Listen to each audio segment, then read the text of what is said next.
We are back, and we are joined now by Seamus Malekfazali, freelance journalist, writer whose work focuses on the Middle East and the Global South. You can follow him on Substack.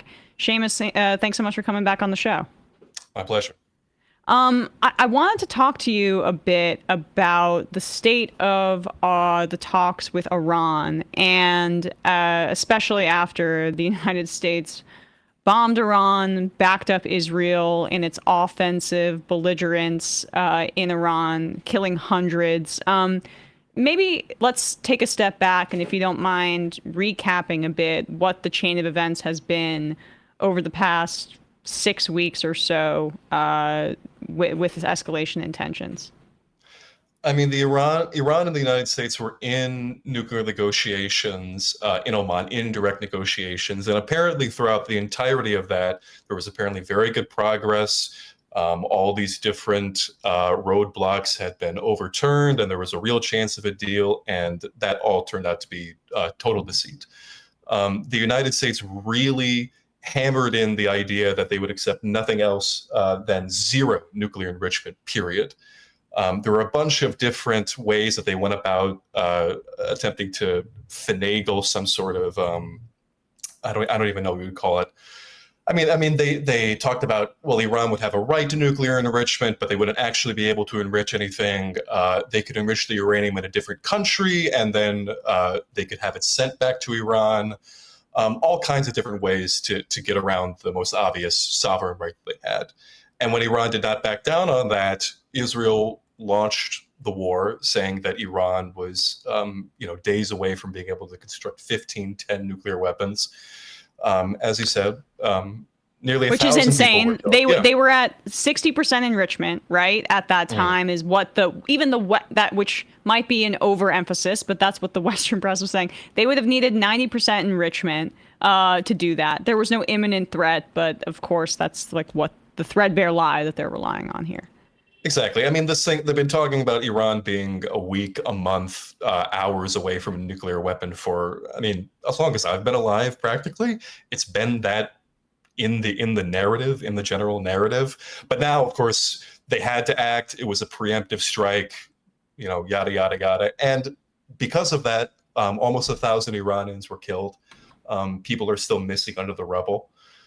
And now the war has very suddenly come to an end after the United States came in, struck Fordo and Natanz with bunker busters in a massive escalation. Iran retaliated by bombing a U.S. base in Qatar near Doha. Although telegraphed it to Trump, which he then bragged about in public, which is very non-traditional, but yeah. Yeah, telegraphed, symbolic in the sense that it was the same number of bunker busters. Yeah, it was symbolic and it allowed... Yeah. It just shows how reasonable Iran is being throughout this entire process of belligerence by Israel and the United States.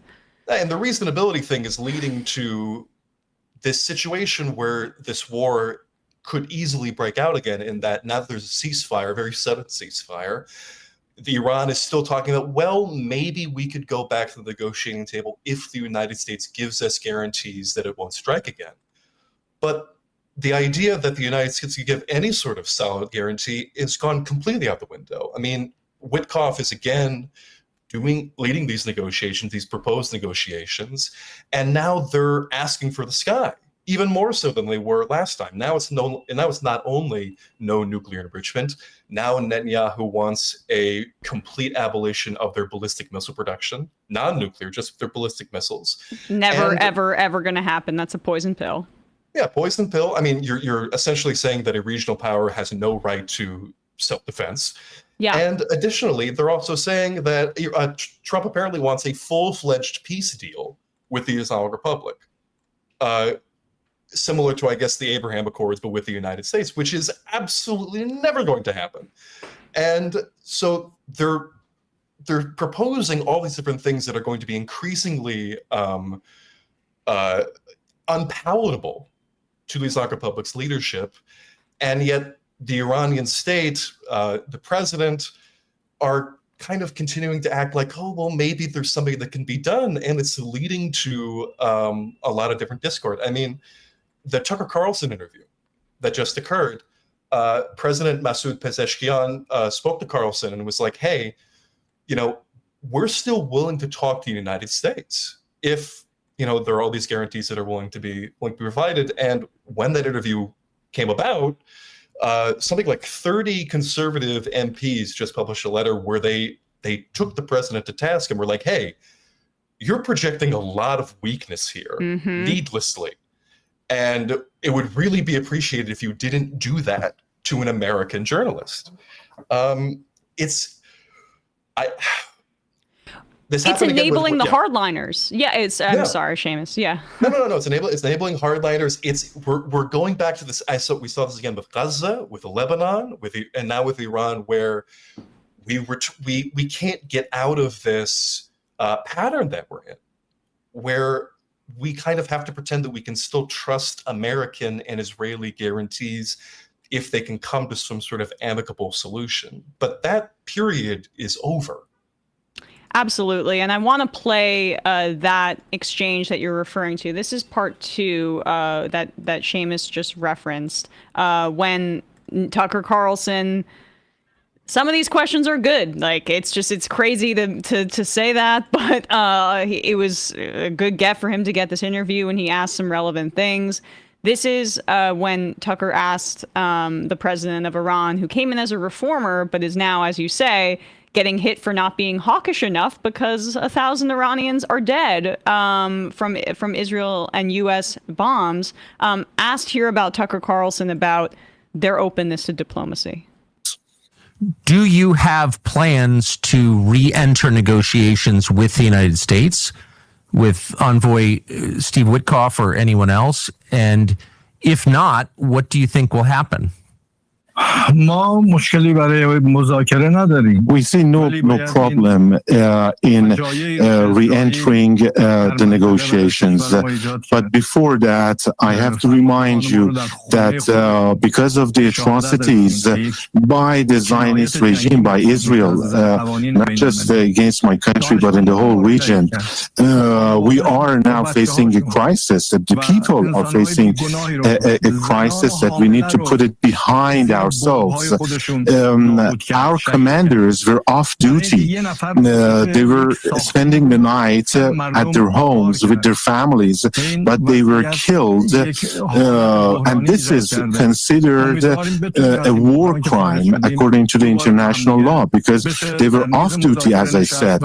Or our scientists were also killed and assassinated along with their families and their wives and their children. They were also killed. Pregnant women, children, they were killed in the atrocities, in the attacks of the Israeli regime. Just because they wanted to kill one single person, they had to demolish and destroy a whole building.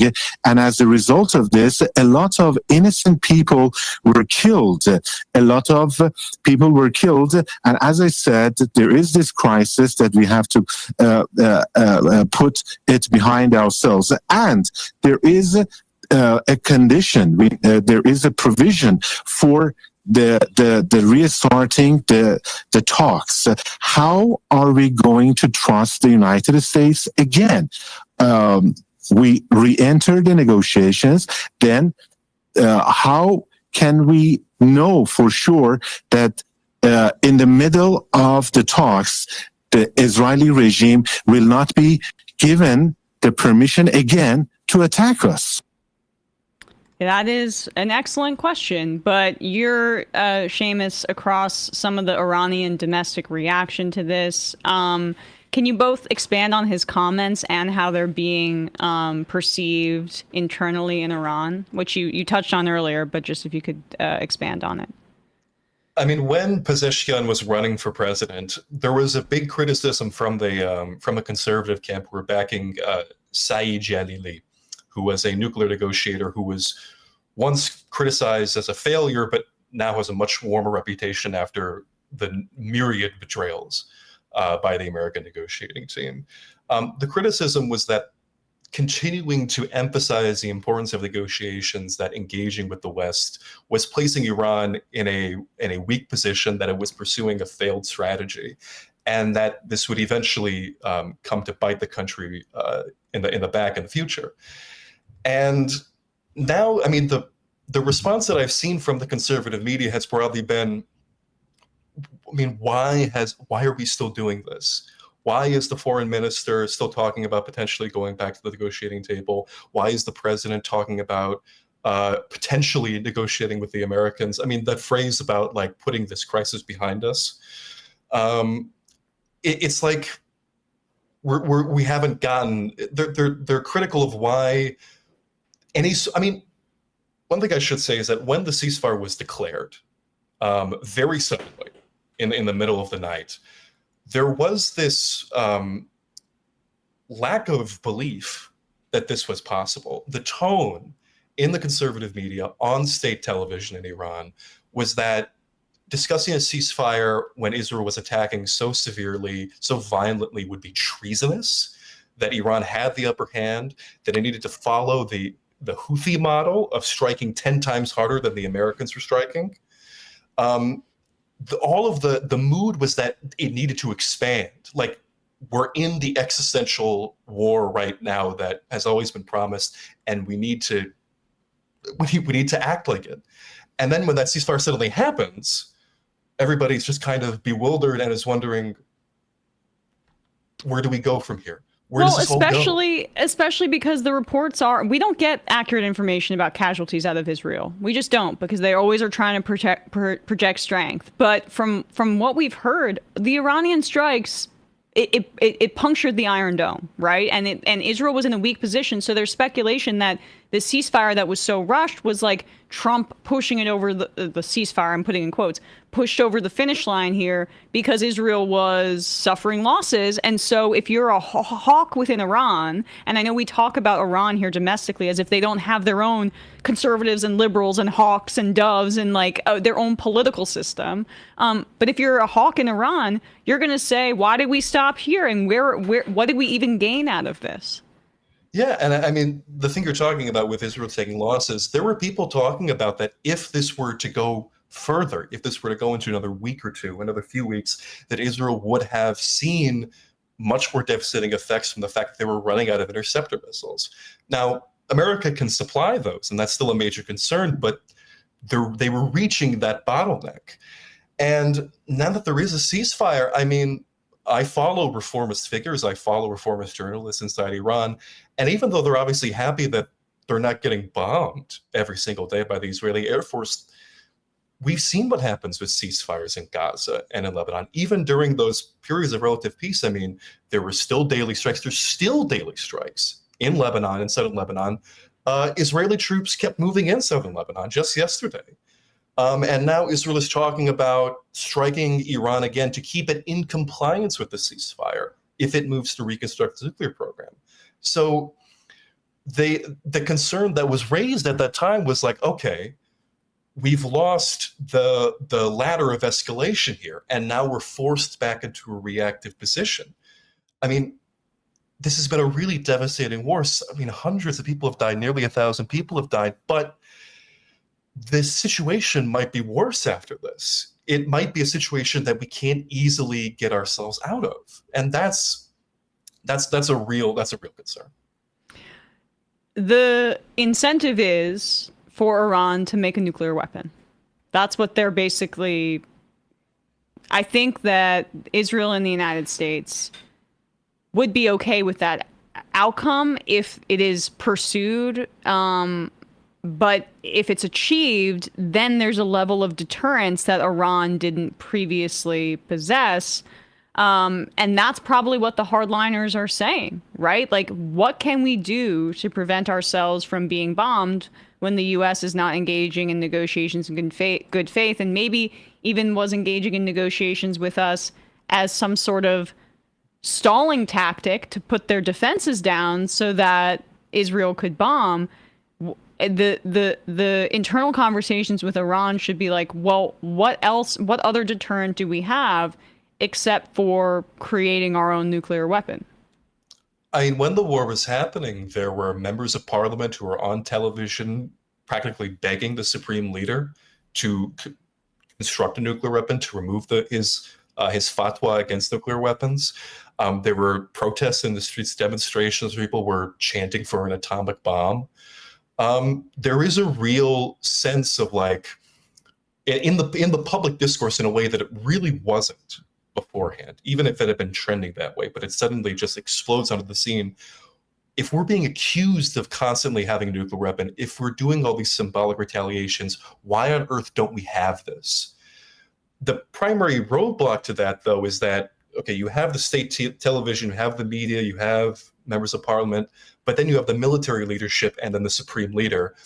And those individuals are not publicly saying that they want a nuclear weapon. They're even warning against this, calls for this in the media. Mohsen Rezai, a major general, IRGC major general, went on TV and said there were no plans to change that doctrine. The president, Pezeshkian, also said that there would be no chance that they're going to make a nuclear weapon. That as long as the supreme leader Khamenei is still alive, and that could be, years and years, if there is no Israeli assassination strike, which they have threatened, I mean, then that could continue to be the case. They're insisting on this sort of moral stand against being as bad as their enemies, like Iraq under Saddam Hussein, like America. And in the end, I mean, what's the effect of that? They have no deterrence, like you're talking about. Right, especially when the details of the JCPOA were so favorable to the United States. Under 4% enrichment. I mean, this is clearly civilian usage. And now there's this, not just a level of mistrust that has been, deep mistrust that has been exacerbated by the events of the past 10 years since Trump withdrew from the Iran nuclear deal that was working. It also, oh shoot, I lost my train of thought a little bit. But it shows a level of mistrust on that front. But it also, here's what I meant to say. It fractures the relationship between the IAEA and the International Atomic Energy. I'm forgetting the exact acronym, but the inspectors who were looking to see if Iran was abiding by the agreement laid out in the JCPOA, and they were. But now I'm seeing that there are claims from the Iranian government that they believe that the IAEA was spying on behalf of Israel. And so what this has also done is it's fractured the relationship between the inspectors and the United States as well, and Iran as well. Yeah, I mean, there was a vote in parliament that was virtually unanimous to stop cooperating with the IAEA. Yeah. And now I think that only goes through the Supreme National Security Council. They have to get some sort of authorization through there. But that's right. I mean, that transparency is gone. It benefited Iran almost nothing. And now it is much harder to verify what Iran is actually doing with its nuclear program, attempting to get any sort of international guarantee to that effect.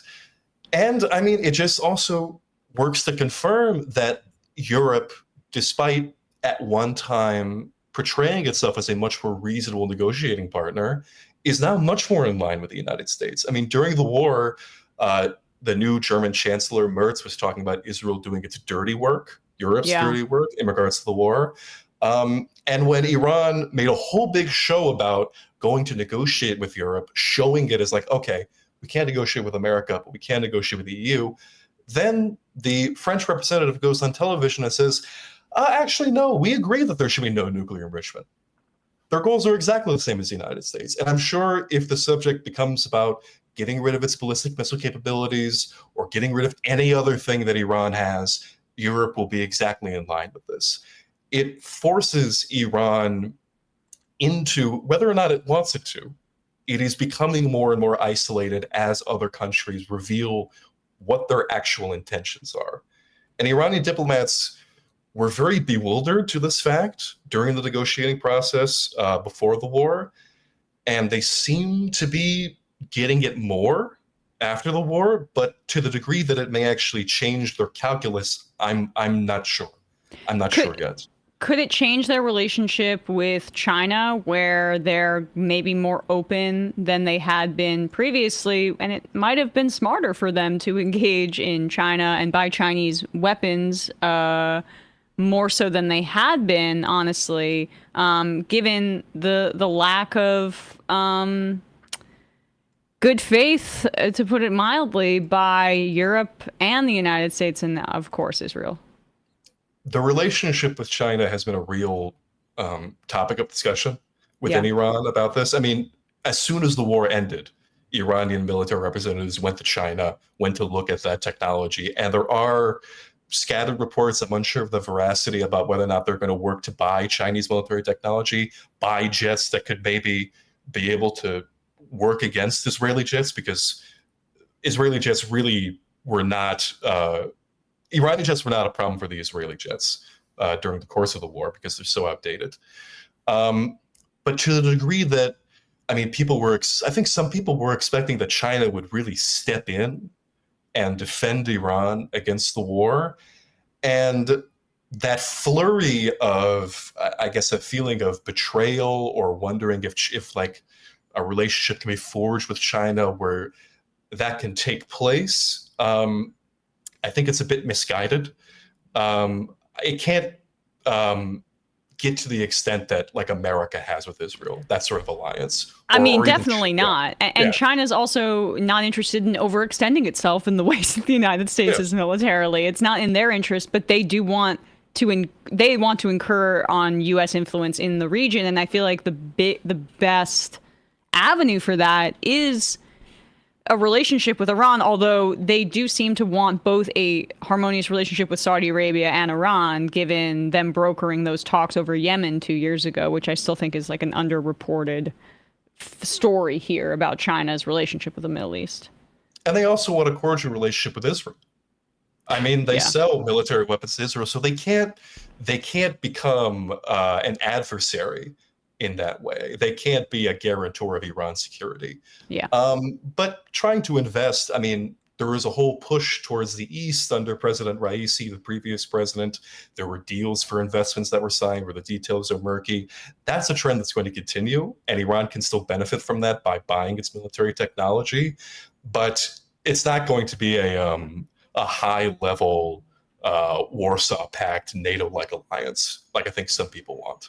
Well, for all of its talk about how it's the Chinese Communist Party, I mean, they are operating in pure capitalistic self-interest in many ways, which is just like, no one's slowing our roll in terms of our being the economic powerhouse as the United States eats itself. Why would we do what they're doing, overextending themselves militarily and neglecting their domestic technology and their population back home? So, you know, this is just a benefit to China, if nothing else. As we kind of wrap here, Seamus, I'm wondering if you could expand a little bit on the history of the United States and it making demands of Iran's energy production and resources, and how, like, just tapping into how this attempt to control Iran's civilian nuclear program just must bring up so much of the pain within the Iranian population about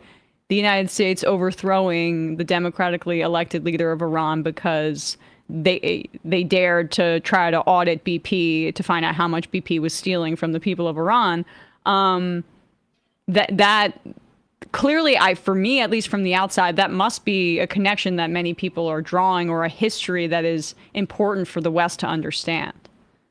No, I mean, continuously, Iran's history over the past 2 centuries, 3 centuries has been larger foreign powers are taking Iranian sovereignty, and it is incumbent on Iran to take that sovereignty back by force.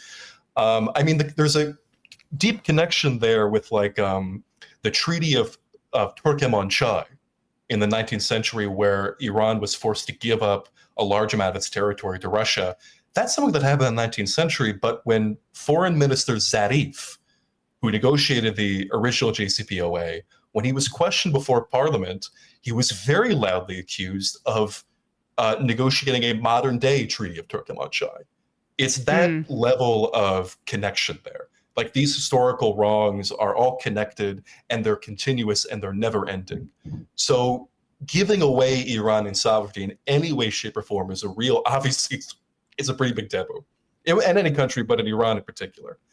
So the idea that Iran could give up and always emphasize as a civilian nuclear program. Nuclear scientists have continuously said, like, we would love to be able to build a nuclear weapon, but Khamenei has stringently always said we couldn't do that, so we never did it. And even though it was civilian, even though they made those deals, even though they constantly were transparent with international observers, the United States continuously, from the moment that nuclear program was revealed in the early 2000s, have attempted to get rid of it, put controls on it, essentially that the Iran would be placed under some sort of international protectorate, that it couldn't be trusted with nuclear power.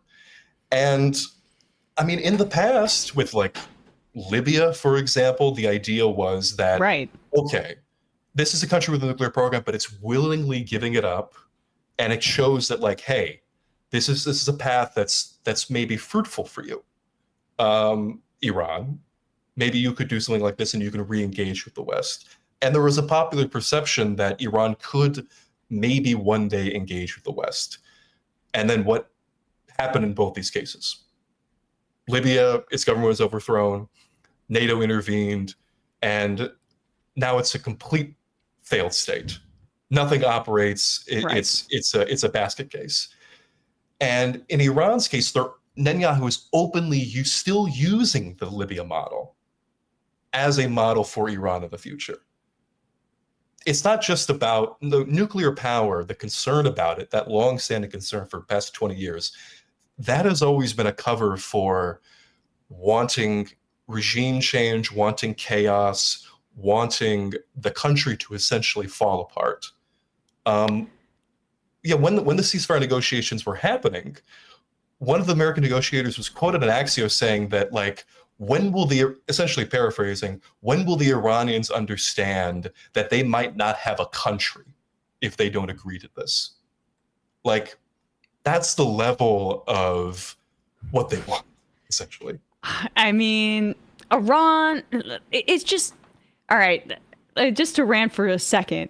Iran is like in the cradle of civilization and has such a rich historical history that this little ass, teenage angsty teen country over here in the United States can't even dream of having like the ancient, rich history that Iran does. I mean, give me a break here. You won't have a country? The arrogance of this. Iranian history is rich and storied, and we don't get to just like come in there and change the makeup of this entire nation because what? Because Israel wants it? Like, there's no recognition that people in Iran are gonna have the obvious reaction that they need, the rational reaction that they're not gonna just accept Israel's like hand-picked person to lead their country because of all the history that came before it of the hatred between the Zionist project and, of course, Iran and the belligerence that the United States and Israel have engaged in. No, I mean, Israel, from the beginning of the war, Netanyahu goes on TV in English, mind you, and attempts to speak to the Iranian people and use Iranian protest slogans like women, life, freedom, and is under the impression, I'm sure he doesn't actually believe this, but wants to give the impression that the Iranian people are secretly pro-Israel, pro-American, hate Islam in all of its forms, and invokes the name of Cyrus the Great. Those thousands-year-old Iranian monarchs, that these people, we used to be friends with the Jewish people. Surely we can be friends again in this proto-state that we've created that is entirely unlike the relationship that existed before. But you can think about this fantasy version of it, wherein this fantastical history remains in the present day, that we can all go back to this monarchy that everyone is happy to live under, that is perfectly in line with Western civilization and what it wants, and everybody could just be happy. It doesn't have to be complicated. But who believes this really? People in Los Angeles? Yeah. Or in DC? It's a fantasy, but it's a fantasy that is going to get thousands of people killed. And it's the tragedy of it. Well, Seamus, I really appreciate your time today. Thanks so much for coming on and giving us an update here. We'll put a link to your Substack below wherever people are listening to or watching this. Thanks so much. Appreciate your time today. Thank you. Hey, folks, don't forget to hit the subscribe button and check out our daily show. We do it every day at 12 p.m. Eastern for about 2.5 hours. We even take phone calls. You should check that out.